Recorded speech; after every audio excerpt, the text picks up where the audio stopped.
Le Maroc poursuit sa lancée en vue de devenir une vitrine de développement durable. Cette dynamique se traduit dans plusieurs secteurs d'activité, dont le tourisme. Soutenu par l'Office national marocain du tourisme, le pays s'est investi dans ce domaine doté d'un plan très ambitieux, tout en s'inscrivant dans une boucle vertueuse pour toute sa politique touristique. Le pays encourage, par exemple, désormais les visiteurs à laisser une trace de leur passage sur les terres marocaines en plantant des arbres. La politique touristique marocaine encourage aussi désormais les populations rurales à proposer des hébergements chez l'habitant afin de faire découvrir le Maroc autrement, sur un mode plus raisonné et raisonnable que ce qui se pratique dans les grandes villes. Par ailleurs, la construction de nouveaux complexes hôteliers se fait sur des critères écologiques. Ils sont ainsi conçus avec des énergies renouvelables et favorisent la permaculture. Pays le plus visité d'Afrique en 2018 avec 12,3 millions de touristes par an sur un total continental de 67 millions de visiteurs enregistrés, le Maroc affiche un secteur touristique dynamique. Il représente 8% du PIB et offre de l'emploi à quelques 500 000 personnes. Au cours du troisième trimestre 2018, l'Afrique subsaharienne a atteint un niveau record dans la mobilisation des ressources par le biais des obligations. La région a engrangé globalement 30,8 milliards de dollars grâce principalement au gouvernement. Ces derniers sont en effet les premiers émetteurs d'obligations de l'Afrique subsaharienne en raison des besoins de liquidité pour le financement des déficits budgétaires dans un contexte marqué par des revenus toujours en baisse. Et c'est le gouvernement sud-africain qui détient la palme du volume le plus important des émissions de la région avec un total de 9,3 milliards de dollars. En deuxième position, on retrouve le gouvernement ivoirien avec un total de 8,3 milliards de dollars. Le gouvernement angolais ferme le top 3 avec 3,5 milliards de dollars, juste devant le gouvernement nigérian qui aura émis un total de 2,5 milliards de dollars sur cette période. En dehors des gouvernements, d'autres entités ont aussi fortement contribué à cette dynamique, notamment les entreprises financières qui cumulent un total de 5,7 milliards de dollars et les entreprises du secteur de l'énergie qui ont mobilisé quant à elles 2,3 milliards de dollars. Selon certains experts, le durcissement des conditions d'emprunt pour les Africains, notamment sur le marché international des obligations, devrait freiner la présence des émetteurs d'Afrique subsaharienne dans les mois à venir. Ce qui justifie qu'entre juillet et septembre 2018, le total des émissions est passé de 13,1 milliards à seulement 7,2 milliards.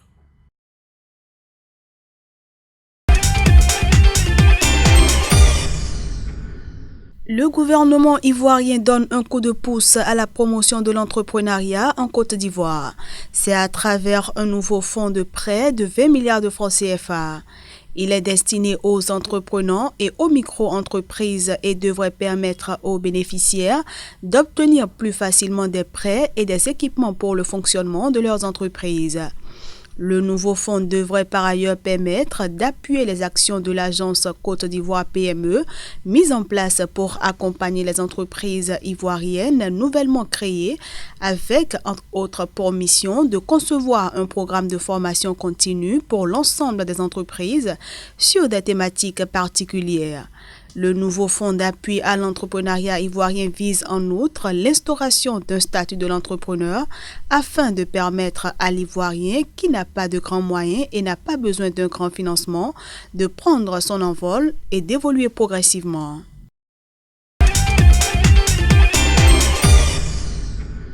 Selon les prévisions des autorités éthiopiennes, l'exercice fiscal 2019-2020 s'annonce positif. L'économie éthiopienne devrait enregistrer une croissance de 9% dans un contexte où les dépenses prévues par le projet de budget de l'État au cours du prochain exercice fiscal 2019-2020 s'élèvent à 386,9 milliards de birrs, soit 13,48 milliards de dollars contre 346,9 milliards de birrs durant l'exercice 2018-2019.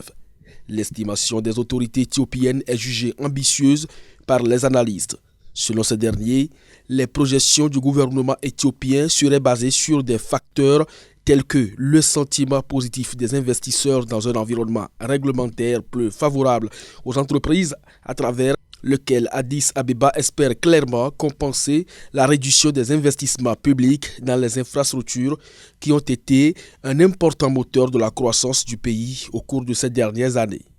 Les 9% de croissance annoncés par les autorités éthiopiennes surpassent de peu les prévisions du Fonds monétaire international qui prévoyait en avril dernier une croissance de 7,7% pour l'Éthiopie en 2019.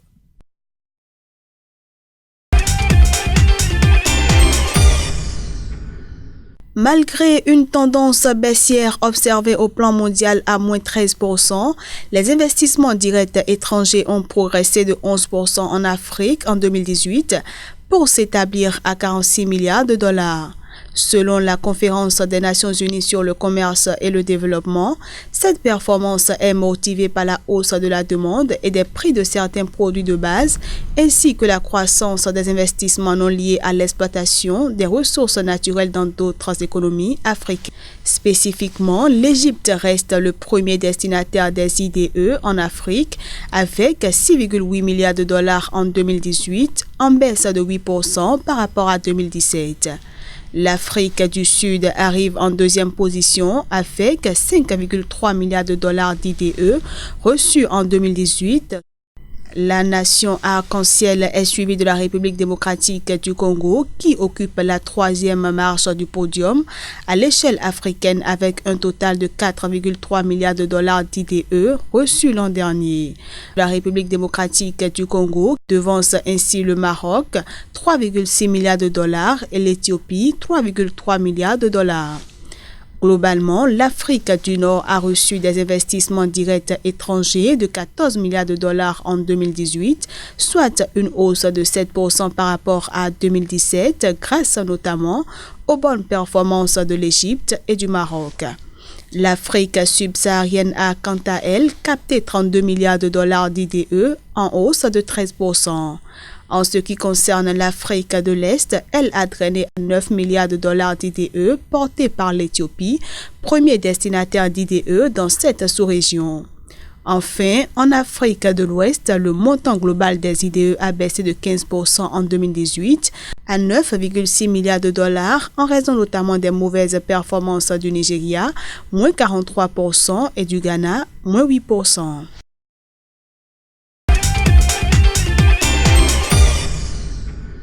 Le Kenya entend profiter pleinement de la zone de libre-échange continentale africaine pour développer ses exportations de produits laitiers. Parmi les zones ciblées figure en bonne place l'Afrique de l'Ouest. Cette région importe en effet majoritairement ses produits laitiers et on estime que moins de 10% des produits laitiers échangés en Afrique proviennent des pays du continent. Aussi, les achats de lait écrémé et de lait en poudre devraient croître de 3% par an pour dépasser 300 000 tonnes d'ici 2025, d'après les prévisions de la FAO-OCDE sur la période 2016-2025. Par ailleurs, certains pays de la sous-région comme le Libéria et le Nigeria ont déjà exprimé leur intérêt pour des produits laitiers kenyans de longue conservation. Pour l'heure, le Kenya travaille à relever les défis de taille que la ZLECA pose à sa filière laitière. Il s'agit entre autres de la baisse des coûts de production de 25 shillings par litre à 15 shillings par litre afin d'être compétitive sur le marché continental concurrentiel. Premier consommateur africain de lait avec 120 litres par habitant par an, le Kenya se positionne au-dessus de la consommation moyenne continentale estimée à 37 litres et celle mondiale qui est de 104 litres.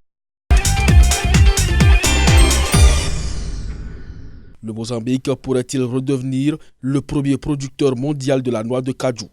Le pays qui dispose de 17 unités de transformation d'une capacité cumulée de traitement de 105 000 tonnes de noix par an rêve de reconquérir son titre des années 70 avec une production qui tournerait autour de 200 000 tonnes par an.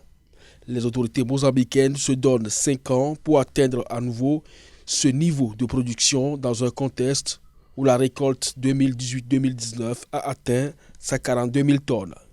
Ceci grâce à diverses interventions, au nombre desquelles la replantation des vergers infectés ou vieillissants et l'encouragement de la production qui occupe environ 1,2 million de personnes dans le pays.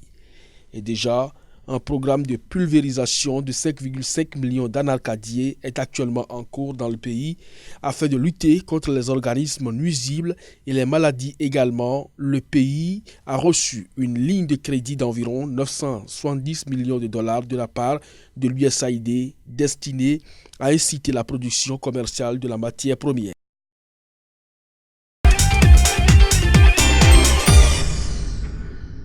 Officiellement entrée en vigueur le 30 mai dernier, un mois après la ratification de la Gambie, la zone de libre-échange continentale africaine qui vise à créer un marché unique africain dans le but de booster les échanges de personnes, de biens et de marchandises aux fins d'accélérer l'intégration de l'Afrique devrait intensément contribuer au développement du continent noir.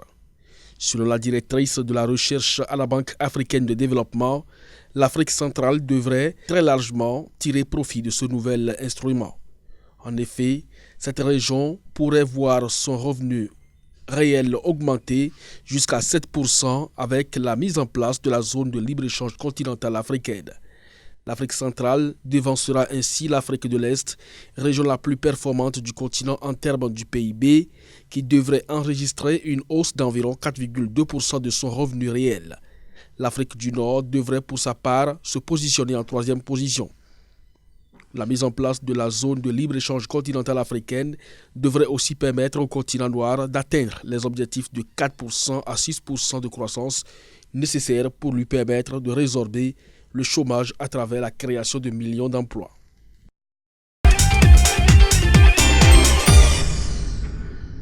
34 pays sur les 66 identifiés en 2003 dans le monde sont restés pauvres, selon un rapport publié par la Banque mondiale. Ces pays affichent actuellement un revenu annuel par habitant égal ou inférieur à 995 $ et sont catalogués comme étant à bas revenu. Parmi eux, 26 proviennent de l'Afrique subsaharienne. Il s'agit entre autres du Mali, du Niger, de l'Érythrée, de Madagascar ou encore de la République démocratique du Congo. Les 32 autres pays qui ont quitté la catégorie pauvre ont rejoint le groupe des économies dites à revenus intermédiaires, portées notamment par une croissance économique rapide. Ces pays, qui sont pour la plupart exportateurs des hydrocarbures ou de métaux, ont en effet tiré profit du super cycle des matières premières, notamment les coûts de l'énergie et des métaux qui ont plus que triplé entre 2001 et 2011 et le prix des produits agricoles qui a augmenté de près de 150%. D'autres pays ont tiré profit de la fin des conflits pour relancer leurs économies, tandis qu'une troisième catégorie de pays a récolté les dividendes de l'intégration commerciale régionale, comme la Moldavie ou le Nicaragua, le Kenya, le Rwanda et la Tanzanie. À en croire la Banque mondiale, la dynamique de la réduction rapide du nombre des pays pauvres à l'échelle mondiale a peu de chances de se poursuivre. Ceci parce que plus de la moitié des 34 pays toujours classés comme étant pauvres souffrent de situations de conflit, de violence ou d'instabilité. La quasi-totalité d'entre eux sont aussi très dépendants de l'agriculture, ce qui risque d'aggraver les effets néfastes du changement climatique et ses conséquences sur leurs économies.